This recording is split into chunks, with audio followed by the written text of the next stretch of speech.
আদম আলাইহিস সালামের এক ছেলে এক মেয়ে একসাথে জন্ম নিত। আগের ছেলে পরের মেয়ে, পরের ছেলে আগের মেয়ে, এভাবে তিনি বিবাহ দিতেন। কাবিলের সাথে জন্ম নিয়েছিল ইকলিমা, আর হাবিলের সাথে জন্ম নিয়েছিল লিওয়াজা। ইকলিমা দেখতে বেশি সুন্দরী ছিল লিওয়াজার চেয়ে। সময় আসলে আদম আলাইহিস সালাম দুই ছেলেকে বিবাহের প্রস্তাব দিলেন। তাতে কাবিল প্রস্তাব প্রত্যাখ্যান করল। কাবিল বলল, আমার সাথে যে মেয়ে জন্ম নিয়েছে আমি তাকে বিবাহ করতে ইচ্ছুক। তখন আদম আলাইহিস সালাম পরিস্থিতি দেখে বললেন, আচ্ছা ঠিক আছে, তোমরা দুই ভাই কুরবানি পেশ করো, যার কুরবানি কবুল হবে সেই ইকলিমাকে বিবাহ করবে। পিতার পরামর্শ অনুযায়ী দুই ভাইয়ের জীবিকা নির্বাহের মাধ্যম ছিল দুই ধরনের। কাবিলের জীবিকা নির্বাহের মাধ্যম ছিল জমি চাষ মর্মে কাবিল কিছু গম কুরবানি হিসেবে পেশ করল, আর হাবিলের জীবিকা নির্বাহের মাধ্যম ছিল পশু প্রাণী পালন। তাতে তিনি একটি দুম্বা কুরবানি হিসেবে পেশ করলেন।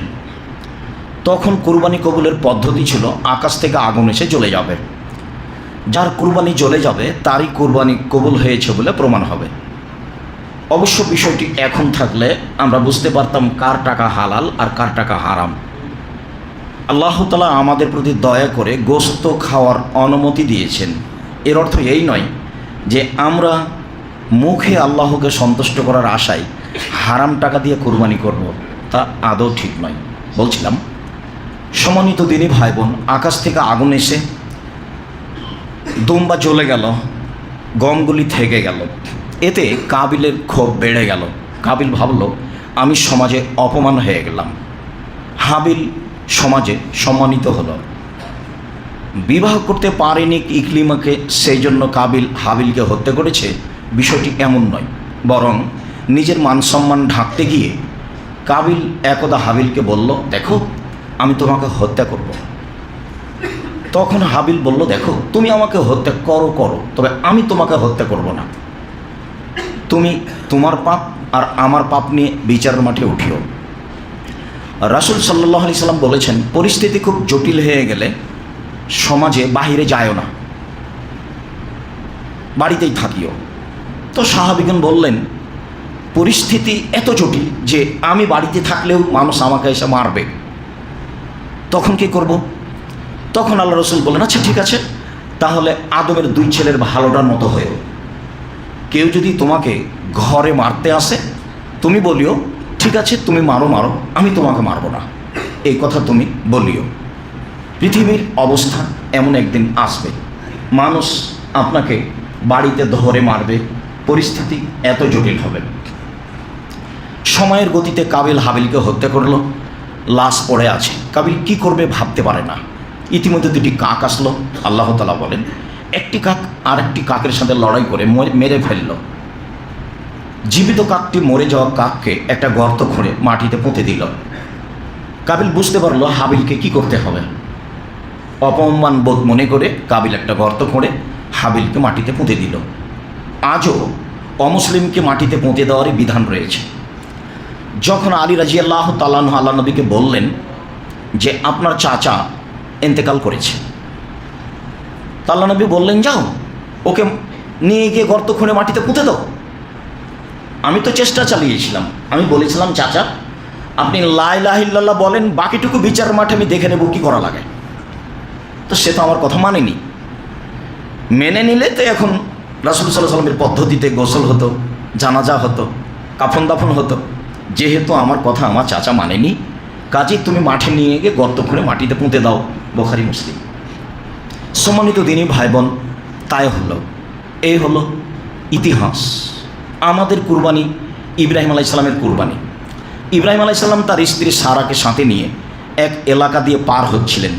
সেই এলাকায় স্বামী স্ত্রী পার হতে পারে না। তার সাথে ছিল পৃথিবীর সবচেয়ে সুন্দরী নারী সারা। বুখারী মুসলিমের হাদিসে এসেছে, পৃথিবীতে সবচেয়ে সুন্দরী মহিলা ইব্রাহিম আলাইহিস সালামের স্ত্রী সারা। হয়তোবা পৃথিবীতে সবার চেয়ে সুন্দরী, আর না হয় সেই যুগে পৃথিবীতে যত নারী ছিল সবার চেয়ে সুন্দরী।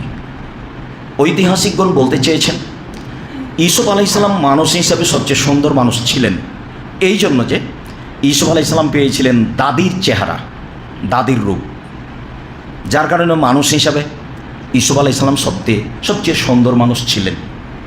বলছিলাম, পরিস্থিতি বেগতি দেখে ইব্রাহিম আলাইহিসসালাম বললেন, সারা,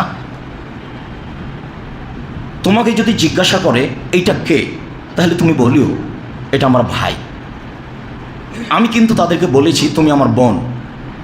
তুমি যদি এখন বলো এটা আমার স্বামী, তাহলে আমি একজন মিথ্যুক মানুষ প্রমাণ হয়ে যাব, যা আমি চাই না। তবে সারা মনে রেখো, মাটির উপরে দুইজন মুসলমান, আমি আর তুমি, এই হিসাবে আমরা দুইজন ভাই বোনও বটে। বহু চেষ্টা করার পরেও রক্ষা হলো না। স্বৈরাচারী শাসকের পক্ষ থেকে সারাকে ডেকে পাঠানো হলো। ইব্রাহিম আলাইহিসসালাম বললেন, ঠিক আছে যাও। এ বলে তিনি নিজে সলাৎ শুরু করলেন। সারা স্বৈরাচারী শাসকের ঘরে ঢুকলেন। ঢুকতেই স্বৈরাচারী শাসক দাঁড়িয়ে হাত বাড়ালো তার গায়ে হাত দেওয়ার জন্য। সারা বললেন, থামেন, আগে অজু হবে, 2 রাকাত সলাৎ হবে, তারপরে কোনো কথা। তিনি অজু করলেন, 2 রাকাত সলাৎ আদায় করলেন, তারপরে আল্লাহকে বললেন, আল্লাহুম্মা, হে আল্লাহ, ইনকুন্ত আমান্ত বেকবে রাসুলিকা, আমি যদি তোমাকে আল্লাহ বলে মেনে নিয়ে থাকি, আর তোমার নবী ইব্রাহিমকে বলি না আমি স্বামী, আমি বলছি তিনি নবী, আমি যদি তাকে নবী বলে মেনে নিয়ে থাকি, আর আমার জীবনে যদি আমার লজ্জায় স্থান আমার স্বামী ছাড়া কাউকে ব্যবহার করতে না দিয়ে থাকি, এই কথা 3টে যদি সত্য হয়, ফালা তুসাল্লে তালায়াল কাফেরা, তাহলে নির্জনে এই স্বৈরাচারী শাসক যেন আমার গায়ে হাত লাগাতে না পারে। যা বললেন তাই হলো, দেরি হলো না। অজ্ঞান হয়ে স্বৈরাচারী শাসক মাটিতে পড়ে গেল, পা ছড়াতে লাগলো, মারা যাবে। সারা দেখলেন বেগতি, মারা গেলে আমরা স্বামী স্ত্রী মানুষ হত্যা করেছি বলে আটকা পড়ব। তখন তিনি বললেন, আল্লাহ, একে বিপদ থেকে বাঁচাও, আমাদেরকেও বাঁচাও। স্বৈরাচারী শাসক ভালো হয়ে গেল, আবারও অন্যায়ের জন্য হাত বাড়ালো। সারা আবারও বললেন পূর্বের কথা, ঘটনা তাই হলো। বারবার যখন 3বার হয়ে গেল, তখন স্বৈরাচারী শাসক বলল, এই কে আছো? তোমরা তো একে আমার কাছে পাঠিয়েছে, তো মানুষ নয়, এ তো শয়তান, তোমরা একে নিয়ে যাও। আর ইব্রাহিমকে, হাজেরা নামে মেয়েটিকে দাসী হিসেবে, কাজের মানুষ হিসেবে উপঢৌকন দান করে দাও, উপঢৌকন দিয়ে দাও। বলল খারাপ, ফলাফল ভালো। তো সম্মানিত দিনী ভাই বোন, ইনি সারা, এমন কোনো পৃথিবীতে দিনী বোন আছেন যে বিপদে পড়লে এভাবে বলতে পারবেন? দেখেছেন কেমন সাহস, ইমানের কত গতি। বলছেন, আমি যদি তোমাকে বিশ্বাস করে থাকি, আমি যদি ইব্রাহিমকে নবী বলে মেনে নিয়ে থাকি, আমার জিন্দেগিতে আমার লজ্জায় স্থান আমার স্বামী ছাড়া কাউকে ব্যবহার করতে না দিয়ে থাকি, কথা ঠিক হলে এই নির্জনে এই লোকজন আমার গায়ে হাত লাগাতে না পারে। এটা তার জোরালো দাবি, বুখারী মুসলিমের হাদিস। হাতে হাতে অজ্ঞান হয়ে গেছে।